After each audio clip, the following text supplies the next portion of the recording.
La cruz en la vida cristiana normal por Watchman Nee. Claro, sabemos que la actitud es demasiado común entre los cristianos que dicen, consigue todo lo que puedas, de la manera más fácil posible. Pero aquí no se trata de eso, sino de algo más profundo. Permíteme ilustrarlo. ¿Alguien te ha dicho que estás desperdiciando tu tiempo al quedarte quieto y no hacer nada? Dicen, él debería ocuparse en alguna clase de trabajo. Podría servir para ayudar a este o a aquel grupo de personas. ¿Por qué no es más activo? Al hablar así piensan únicamente en la utilidad. Todo debe aprovecharse al máximo, al modo que ellos entienden. Algunos se preocupan tocante a algunos amados siervos del Señor porque al parecer no trabajan lo suficiente. Podrían hacer mucho más, así dicen ellos, si lograran entrar en ciertos círculos y gozar de una aceptación más amplia. Entonces podrían usar sus dones mucho mejor. Ya he mencionado cierta hermana que conocí por largo tiempo y quien, estoy seguro, me ayudó más que nadie. El Señor la usó en forma muy definida durante los años en que estuvimos trabajando juntos, aunque en aquel tiempo ninguno de nosotros reparaba en ello. Mi constante preocupación era esta, ella no está alcanzando nada. Yo me decía siempre a mí mismo, ¿por qué no sale ella a reuniones? ¿Por qué no va a alguna parte a hacer algo? Es un desperdicio, que viva en una pequeña aldea, sin ningún acontecimiento notable. A veces, cuando la visitaba, casi le gritaba. Le decía, nadie conoce al Señor como tú. ¿Conoces la Biblia en forma tan viva? ¿No ves las necesidades en tu derredor? ¿Por qué no haces algo? Es una pérdida de tiempo, de energía, de dinero, de todo, sentarte aquí sin hacer nada. Pero no, hermanos, todo eso no es lo principal para el Señor. Es verdad que Él quiere usarnos, a ti y a mí. Lejos esté de mí fomentar la inactividad y justificar una actitud complaciente frente a la necesidad del mundo. Como el Señor Jesús dice, el Evangelio será predicado en todo el mundo. Se trata del equilibrio, de tener todas las cosas en su debido lugar. Hoy, al recordarlo, me doy cuenta de cómo el Señor estaba usando en verdad a aquella hermana al hablar a varios de nosotros, quienes, como jóvenes, estábamos en la escuela de aprendizaje, en la escuela del Señor, para este mismo trabajo de la evangelización. No puedo agradecer a Dios lo bastante por ella. ¿Cuál es, pues, el secreto? Claramente esto, al aprobar la acción de María de Betania, el Señor Jesús estaba estableciendo una cosa como base de todo nuestro servicio. Tenemos que derramar para Él todo lo que tenemos y lo que somos. Y si nos permite hacer esto, será suficiente. No se trata, en primer lugar, de que los pobres hayan sido ayudados o no. Esto vendrá después. La primera pregunta es, ¿ha sido satisfecho el Señor? Hay muchas reuniones a las que podríamos ir, muchas conferencias donde podríamos predicar, muchas campañas evangelísticas que podríamos compartir. No es que no podamos. Podríamos trabajar y ser muy usados, pero el Señor no se preocupa tanto de nuestra actividad constante en su obra. No es su primer objetivo. El servicio no se mide por los resultados tangibles. No, amigo mío, la primera preocupación del Señor es nuestra posición a sus pies y nuestro ungirle la cabeza. Lo que tengamos como vaso de alabastro. La cosa más preciosa en el mundo, lo más querido sí, déjame decirlo, el compartir esta nuestra vida que ha sido producida por la cruz misma, lo entregamos todo al Señor. A algunos, aun a los que deberían comprender, parece un derroche, pero es lo que el Señor más busca. A menudo este darse al Señor se traducirá en servicio incansable, pero Él se reserva el derecho de suspender a veces el servicio a fin de mostrarnos si es nuestra obra para Él o Él mismo el pivote de nuestra actividad, sirviendo para su satisfacción. De cierto os digo que donde quiera que se predique este Evangelio, en todo el mundo, también se contará lo que ésta ha hecho, para memoria de ella, Marcos 14:9. ¿Por qué dijo esto el Señor? Porque el Evangelio presupone producir esto. Está destinado a esto. El Evangelio no es solamente para satisfacer a los pecadores. Gracias al Señor, los pecadores serán satisfechos, pero su satisfacción es, podemos decir, un bendito subproducto del Evangelio y no su meta principal. El Evangelio se predica en primer lugar para que el Señor esté satisfecho. Temo que ponemos demasiado énfasis sobre el bien de los pecadores y que no hemos apreciado suficientemente lo que el Señor tiene por meta.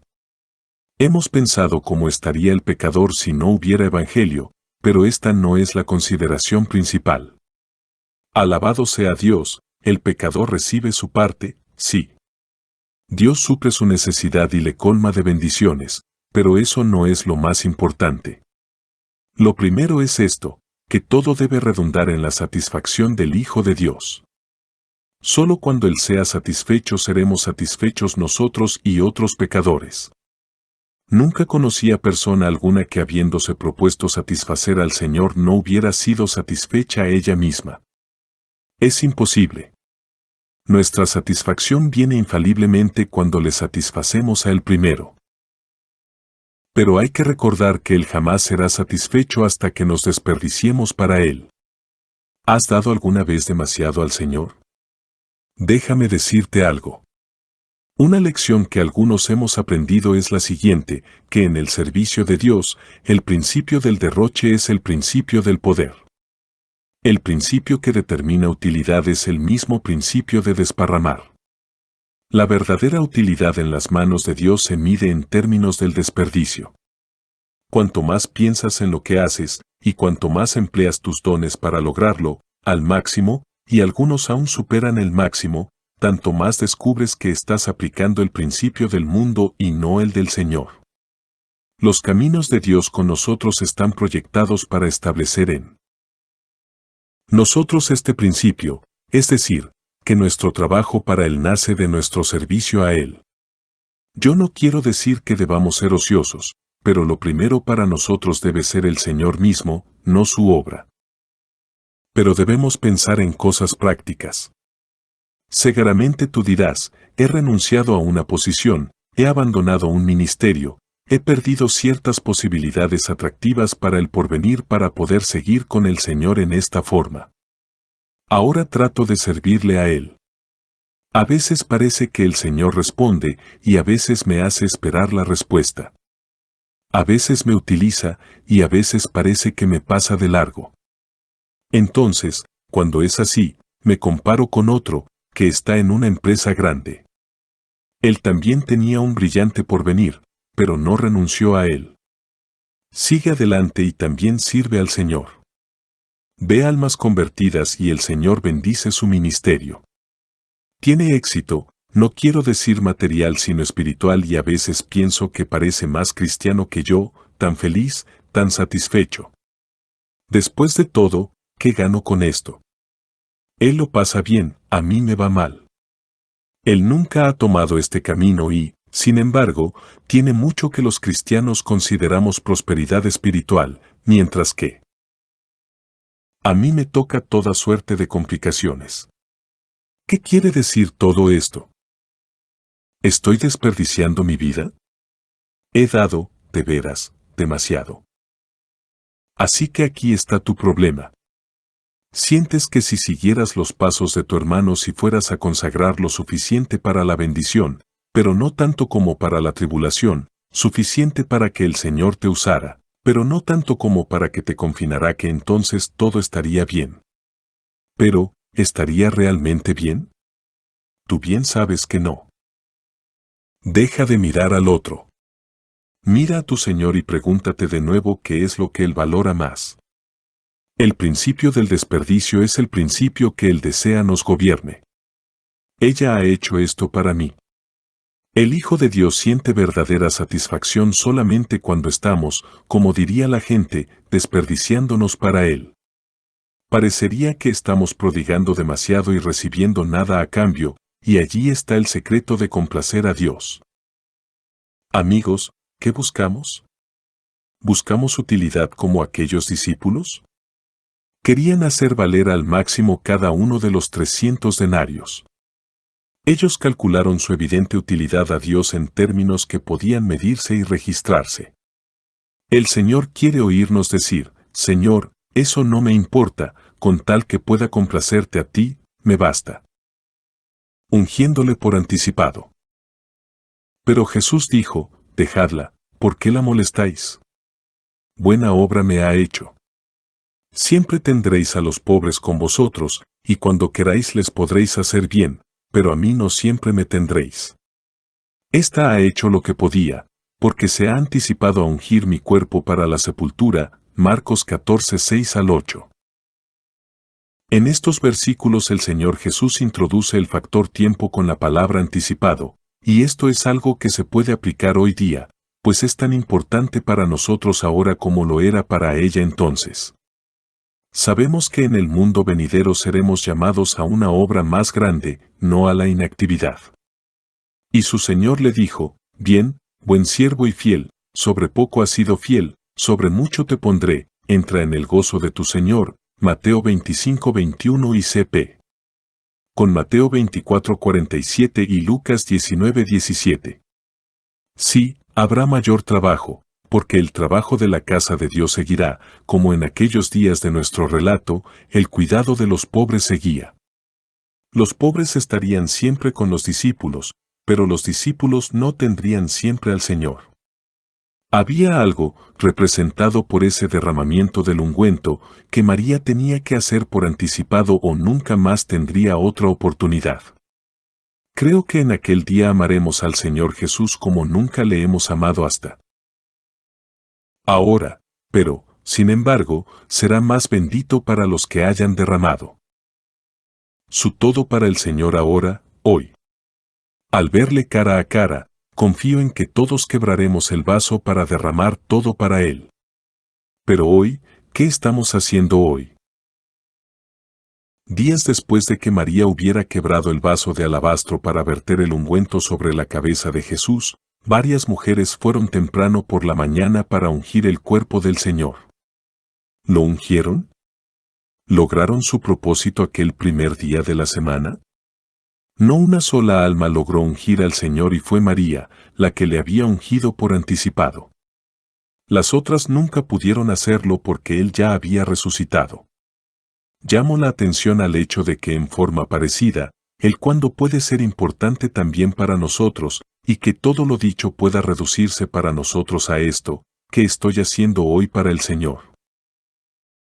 ¿Se nos han abierto los ojos para ver cuán precioso es el Señor a quien servimos? Hemos llegado a comprender que solo lo más apreciado, lo más costoso, lo más precioso le corresponde a Él. Hemos comprendido que el trabajo para los pobres, para el bien del mundo, para las almas de los hombres y para el bien eterno del pecador, todas cosas tan necesarias y valiosas solo son aceptadas por Dios cuando están en su debido lugar. En sí mismas, como cosas independientes, no son nada comparadas con el trabajo hecho al Señor. El Señor tiene que abrir nuestros ojos para que le apreciemos en todo su valor. Si hay alguna valiosa obra de arte en el mundo y yo pago el elevado precio que se pide por él, sea 100,000, 1,000,000 o 10 millones de pesos, ¿puede alguien decir que se trata de un desperdicio? La idea del desperdicio solo toma cuerpo en nuestra vida cristiana cuando no apreciamos el valor de nuestro Señor. Todo el problema puede reducirse a esto: hallamos que Él es precioso, aquí, ahora. Si no le estimamos mucho, entonces cualquiera cosa que le diéramos, aun no más insignificante, nos parecerá un derroche. Pero cuando realmente Él nos es precioso, nada será demasiado precioso, nada demasiado costoso para Él. Todo lo que tengamos, lo más caro al corazón, el tesoro más apreciado, lo derramaremos sobre Él sin avergonzarnos jamás de haberlo hecho. El Señor dijo de María, ha hecho lo que podía. ¿Qué quiere decir eso? Quiere decir que había dado su todo. No había guardado nada en reserva para un día futuro. Había vertido sobre Él todo lo que tenía, y, sin embargo, en el día de la resurrección no tenía por qué lamentar su extravagancia. Y el Señor no se satisfará hasta que nosotros también hayamos hecho lo que podíamos. Con esto no quiero significar el gasto de nuestros esfuerzos y energías para hacer algo por Él, porque aquí no se trata de eso. Lo que el Señor busca en nosotros es una vida puesta a sus pies, y esto en vista de muerte y sepultura y del día futuro. Su sepultura ya estaba a la vista ese día en el hogar en Betania. Hoy día es su coronación lo que se tiene a la vista, el día cuando Él será aclamado en gloria como el ungido, el Cristo de Dios. Sí, entonces le daremos nuestro todo. Pero el Señor apreciaría, aún mucho más, que le ungiéramos ahora, no con algún aceite material sino con algo costoso, dado de todo corazón. Lo que es simplemente externo y superficial no tiene cabida aquí. Ha sido ya tratado por la cruz y hemos dado nuestro consentimiento al juicio de Dios sobre ello, y hemos admitido conocer en la experiencia el ser podados. Lo que Dios demanda de nosotros ahora, puede representarse en ese vaso de alabastro algo sacado de lo profundo, algo trabajado y pulido, algo que por ser tan verdaderamente del Señor lo apreciamos como María apreciaba aquel vaso y que no querríamos, no nos atreveríamos a quebrar. Surge ahora del corazón, de lo íntimo de nuestro ser. Venimos al Señor con ello, y al quebrarlo y derramarlo decimos, Señor, aquí está. Es todo tuyo, porque tú eres digno. El Señor ha obtenido lo que deseaba. Ojalá que Él reciba este ungüento de nosotros hoy. Fragancia. Entonces María tomó una libra de perfume de nardo puro, de mucho precio, y ungió los pies de Jesús, y los enjugó con sus cabellos, y la casa se llenó del olor del perfume. Juan 12:3. Al romper el frasco y ungir al Señor Jesús, la casa se llenó de la fragancia más exquisita. Todos podían percibirla. ¿Qué significa esto? Cuando te encuentras con alguien que ha sufrido intensamente, alguien que ha pasado experiencias con el Señor, enseguida te das cuenta de algo. Tus sentidos espirituales notan inmediatamente un dulce olor de Cristo. Sientes que algo en esa vida ha sido aplastado, algo ha sido quebrantado, y se percibe el perfume. El perfume que llenó la casa de Betania aquel día aún hoy llena la iglesia, la fragancia de aquel ungüento nunca se pierde. María necesitó un solo golpe para quebrar el frasco para el Señor, pero su hecho, su quebrantamiento sin reservas y la fragancia de ese ungüento perduran. Estamos hablando aquí de lo que somos, no de lo que hacemos o de lo que predicamos. Quizás has estado pidiendo al Señor durante largo tiempo que se sirva usarte de modo que puedas impartir algo de Él a otros.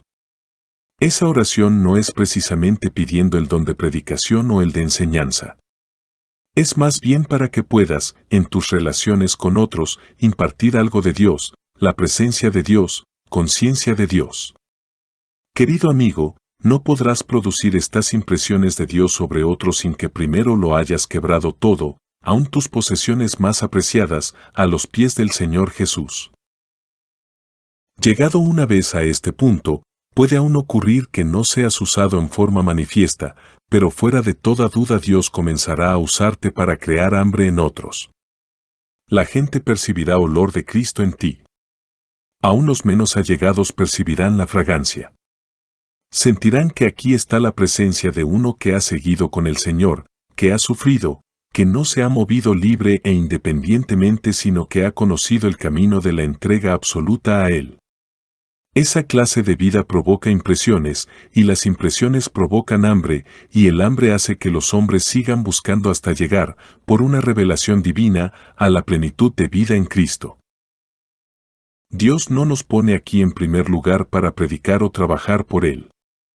Su primer propósito es el de crear en otros hambre de Él. Eso es, después de todo, lo que prepara el terreno para la predicación. Si ponemos una torta deliciosa delante de dos hombres que acaban de comer una comida substanciosa, ¿cuál será su reacción? Conversarán de ella, admirarán su forma, discutirán la receta y su posible costo, harán todo menos comerla.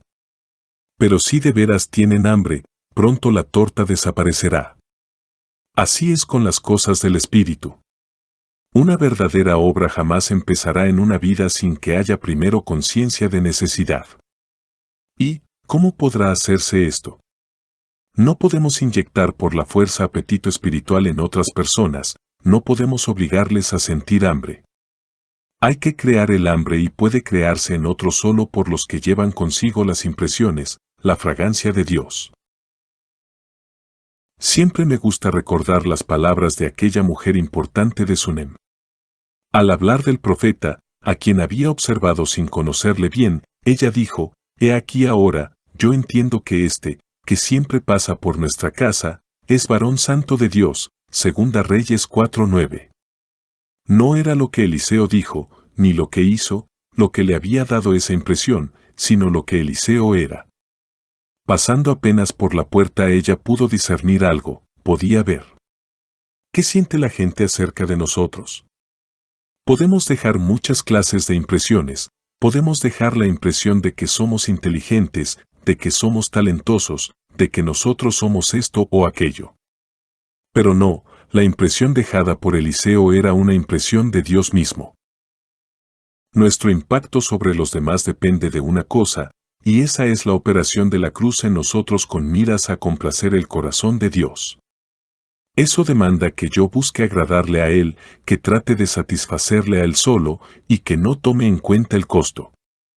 La hermana, a quien me he referido varias veces, pasaba una vez por una situación muy difícil, quiero decir, una situación que le costaba todo. Estuve con ella en ese tiempo y juntos nos arrodillamos y oramos con los ojos humedecidos de lágrimas. Al mirar arriba ella dijo, «Señor, estoy dispuesta a quebrar mi corazón para satisfacer el tuyo». Hablar así del corazón quebrantado podría parecer a muchos un mero sentimentalismo romántico, pero en la situación particular en que ella se encontraba significaba justamente lo que dijo. Tiene que haber algo, una disposición de entrega, un quebrantamiento y un derramamiento de todo delante del Señor que libera esa fragancia de Cristo, que produce en otras vidas ese reconocimiento de necesidad y las lleva a conocer al Señor. Esto es, a mi entender, el centro de todo. El Evangelio tiene como su solo objetivo el producir en nosotros, pecadores, una condición que satisfaga el corazón de Dios. Para lograr esto llegamos a Él con todo lo que tenemos, todo lo que somos, sí, aún lo más apreciado en nuestra experiencia espiritual y le decimos, Señor, estoy dispuesto a dejarlo todo por ti, no simplemente por tu obra, ni por tus hijos, no por otra cosa alguna sino por ti mismo. Ojalá que lleguemos a desperdiciarnos. Cuán precioso es ser desperdiciado para el Señor. Muchos que han sido hombres destacados en el mundo cristiano no saben nada de esto.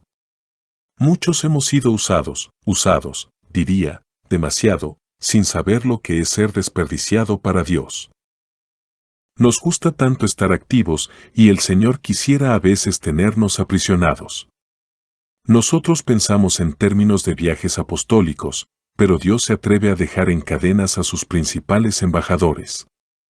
Mas a Dios gracias, el cual nos lleva siempre de triunfo en Cristo Jesús, y por medio de nosotros manifiesta en todo lugar el olor de su conocimiento, 2 Corintios 2:14, y la casa se llenó del olor del perfume, Juan 12:3. Ojalá que el Señor nos conceda la gracia para que aprendamos cómo complacerle a Él. Cuando, como Pablo, hagamos de esto nuestro supremo objetivo, 2 Corintios 5:9, el Evangelio habrá cumplido su propósito. Asamblea en Santo Domingo Este. Escrito por el hermano Watchman Nee en el año 1951. Para más información comuníquese con este número de WhatsApp. 1-829-747-1995.